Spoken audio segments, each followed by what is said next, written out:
1969 সালে পাকিস্তান আমলে ফারাক্কা বাঁধের নির্মাণ কাজ শুরু হলেও এটা শেষ হয় 1975 সালে, যখন বাংলাদেশ স্বাধীন হয়ে গেছে। 1974 সালে বাংলাদেশ ও ভারতের প্রধানমন্ত্রী এক বৈঠকে একমত হন যে গ্রীষ্মকালে যখন নদীতে পানি কম থাকে সে সময় দুই দেশের মধ্যে পানি বন্টন বিষয়ে একটি চুক্তি না হওয়া পর্যন্ত ফারাক্কা বাঁধ চালু করা হবে না। কিন্তু 1975 সালের শুরুতে ভারত বাংলাদেশকে জানায় যে ফারাক্কা বাঁধের ফিডার ক্যানেল পরীক্ষা করতে হবে, তাই বাংলাদেশ যেন সে বছরের 21শে এপ্রিল থেকে মাত্র 10 দিনের জন্য পরীক্ষামূলকভাবে বাঁধটি চালু করার অনুমতি দেয়। ভারতের এই অনুরোধে বাংলাদেশ রাজি হয়, কিন্তু সেই যে 10 দিনের জন্য চালু হয়েছিল সেটা 49 বছর ধরে পরীক্ষামূলকভাবে চলছে তো চলছেই। বাঁধের মেয়াদ শেষ হয়ে যাচ্ছে, কিন্তু তাদের পরীক্ষা আর শেষ হচ্ছে না। সোজা কথায় বলতে গেলে ভারত বাংলাদেশের সাথে প্রতারণা করে 1975 সালে ফারাক্কা বাঁধ চালু করেছে। তখনকার সদ্য স্বাধীন বাংলাদেশ দুর্ভিক্ষ ও ডাকাতি সহ বহু রকম সমস্যায় জর্জরিত ছিল।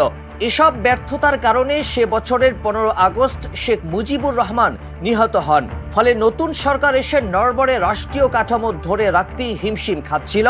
এত অস্থিরতার মধ্যে ভারত যে ফারাক্কা চালু করে রেখেছে সেদিকে মনোযোগ দেওয়ার সুযোগ পায়নি তৎকালীন সরকার। আর এই সুযোগটিকে কাজে লাগিয়ে ভারত পরীক্ষামূলকভাবে চালুর কথা বলে সেই ফারাক্কা আর বন্ধ করেনি।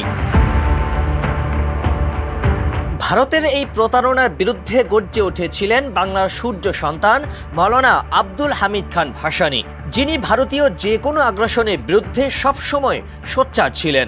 1976 সালে 90 বছর বয়সে হাসপাতালে বেড থেকে উঠে তিনি ফারাক্কা অভিমুখে লং মার্চে ডাক দেন।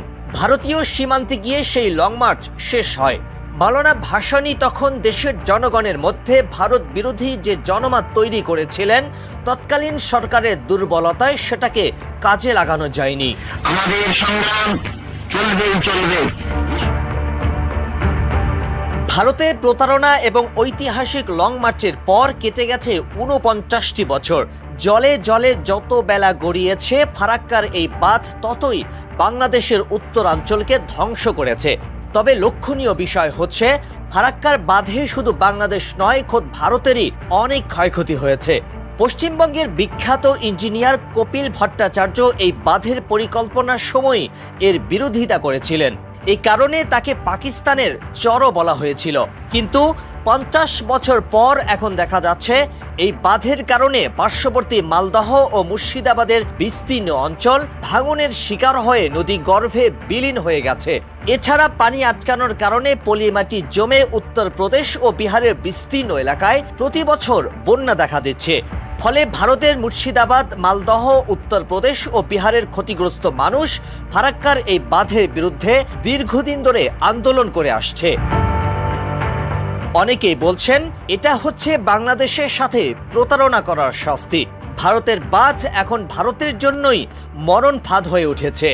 কিন্তু বাংলাদেশ বিরোধী ভারত সরকার নিজেদের ক্ষতি সত্ত্বেও এখনো ফারাক্কা চালু করে রেখেছে। কারণ নিজের নাক কেটে হলেও অন্যের যাত্রা ভঙ্গ করা তাদের জাতিগত অভ্যাস।